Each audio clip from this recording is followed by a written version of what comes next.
ጌታችን መድኃኒታችን ኢየሱስ ክርስቶስ ተጠርቷል። እነሱም ይበቃናል የጠራናቸውን ወዳጆቻችንን እንመግባለን ያሉትን አዘጋጅተዋል። ግን አዘጋጅተው ውስን ምዕመናንን ውስን ተመጋቢዎችን ከመገቡና የወይን ጠጁን ካቀረቡ በኋላ ግን አለቀ። ምንድን ያልኳችሁ ርዕሳችን አንተስ መልካሙን የወይን ጠጅ። በነገራችን ላይ የምናስተምራችሁ አግብታችሁ ለተደናገራችሁ መንገዱን እንድትስተካከሉ፣ ላላገባችሁ ደግሞ እንድንነግራችሁ ነው እንጂ እነሱም አገቡ በቃ እንግዲህ ጨረሱ አይደል? ሙቶ የምናስተምራችሁ ሰው ሲሞት የምናስተምራችሁ እናንተም እንደምከዱን ልንነግራችሁ ነው። ያገባ ሰው ስናስተምር ደግሞ ያገቡትን አይደለም፣ ያገቡትማ ተምረው መጡ በዚህ። ስለዚህ በዚያን ሰዓት የወይን ጠጅ ሲያልቅ ተጨነቁ፣ አለቁ። እስኪ እናንተ የዓመት ልብስን የዕለት ጉርስን ብላችሁ አይደለም ቁርስ ጎሎ ምሳ ለማሳካት ሲቸግር ምን ያህል ጭንቀት እንዳለ አስቡት። በዚህን ሰዓት እነዚህ ሰዎች ታላቅ አስተሳሰብ አላቸው ተብሎ የሚታሰበው የወይን ጠጁን ለዓመት ለምንጠራው ሕዝብ ይበቃናል ብሎ ማዘጋጀታቸው አይደለም ጥበባቸው፣ አምላካቸውን መጥራታቸው ነው ትልቅነታቸው። አምላካቸው የጎደለውን እነሱ እንኳን ሞላ ያሉትን ጠመመ ያሉትን የሚያስተካክል አምላክ ነው በቤታቸው ይጠሩት። በጣም የሚገርም ነው። የሚሰጠው የራሱ የሆነውን ነው። እኛ የራሳችን የሆነውን አይደለም የምንሰጠው። እግዚአብሔር የሚሰጠው የራሱ የሆነውን ነው። የራሱ የሆነውን ብቻ አይደለም ራሱን የሚሰጥ አምላክ ነው። በዚህ ሰዓት ይሄ ሲያልቅ የመጨረሻ የመጀመሪያ በቤቱ ላይ ሰላም ሳይሆን ሐዘን ሰፈነበት። በመጨረሻ ይህንን የተመለከተች ድንግል ማርያም ናት። ሄደችና ጌታዬ ልጅ ሆይ የወይን ጠጅ እኮ የላቸውም አለችው። ተቀበሉ ገናቸው። አሁን በዚህ በቤቴ ውስጥ የጎደለውን ታውቃላችሁ እናንተ? አቤት እኛ እናውቃለን። አሁን በእናንተ ቤት የጎደለው እናንተ እኛም ቤት ጎደሎ ታውቁታላችሁ? አናውቅም። እግዚአብሔር ነው የሚያውቀው። ድንግል ማርያም ግን አወቀች በዛ ቤት ጎደሎ። ሌላው እኮ እንዴ ዘገዩ እንዴ የወይን ጠጁን አይቀዱትም እንዴ አያቀርቡትም እንዴ አይመግቡንም እንዴ እያላቸው እኮ። በዚህን ሰዓት ግን ጎደሎውን ድንግል ማርያም አወቀች። በዚህን ሰዓት ስታውቅ ድንግል ማርያም የመጀመሪያ ማሳሰቢያ የሰጠችው ችግሩን ለሚፈታ አካል ነው። በዚህን ሰዓት መጣና ድንግል ማርያም ጋራ ተግባቡ። ካንቺ ጋር ምን አለኝ? ካንቺ ጋር ጠብ ክርክር የለኝ። አንቺ ወላዲተ አምላክ አድርጌሻለሁ፣ እኔ ደግሞ አምላክ ነኝ። አምላክ ወሰብ ሲባል አንቺ ድንግል ትባያለሽ። ስለዚህ እናትነትን ከድንግል ላያሽ አንቺ ነሽ። ስለዚህ አንቺን ቃል ፈጽማለሁ አለ። ስለተግባቡ ዘወር አለችና የሚላችሁን አድርጉ አለች።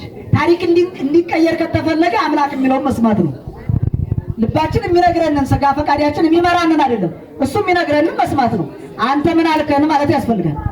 በዚህን ሰዓት ተግባቡ። እንደ ባህላቸው ባዶ ጋን አቀረቡለት። እንዲያቀርቡ አደረጋቸው። ውሃ እንዲሞሉት አደረጋቸው። ውሃውን ወደ ወይን ጠጅ ቀየረ። ክብር ምስጋና ይግባው ድንግል ማርያም። አሁን መጀመሪያ እየጠጡት የነበረው የወይን ጠጅ ጣዕም ነበረ። በኋላ ደግሞ ውሃውን አምጥቶ በእኛ ሀገር መጀመሪያ ዋናው ጠላ ይጠጣል፣ ከዛ ቅራሪ ነው የሚቀርበው አይደል? በዚህ ሰዓት ሲጠጡ የነበሩት እንደ ቅራሪ ሆነ በሀገራችን ነበር። በኋላ ደግሞ ውሃው ወደ ወይን ጠጅ ተቀይሮ በነበረበት ሰዓት ያ እጅግ በጣም ጣዕም ያለው ሕይወት ያለው ሆነ። በዚህ ሰዓት የቀመሱት ሰዎች ምን አሉ መሰላችሁ? ተቃሉ ጋር ናቸው የቀመሱት። አንተስ መልካሙን የወይን ጠጅ ምን ትላለህ?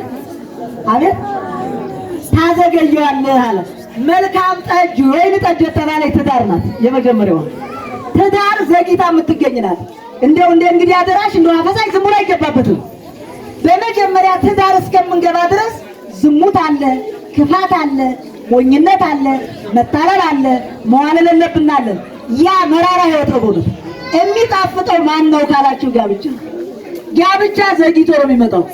አሁን እኛ የፈለግነው ወደ ማግባት የፈለግነው የዛሬ 10 ዓመት ሊሆን ይችላል፣ የዛሬ 5 ዓመት ሊሆን ይችላል፣ የዛሬ 2 ዓመት ሊሆን ይችላል። የጣፈጠ ሕይወት መራራነት የሌለበት የአንድነት ነው።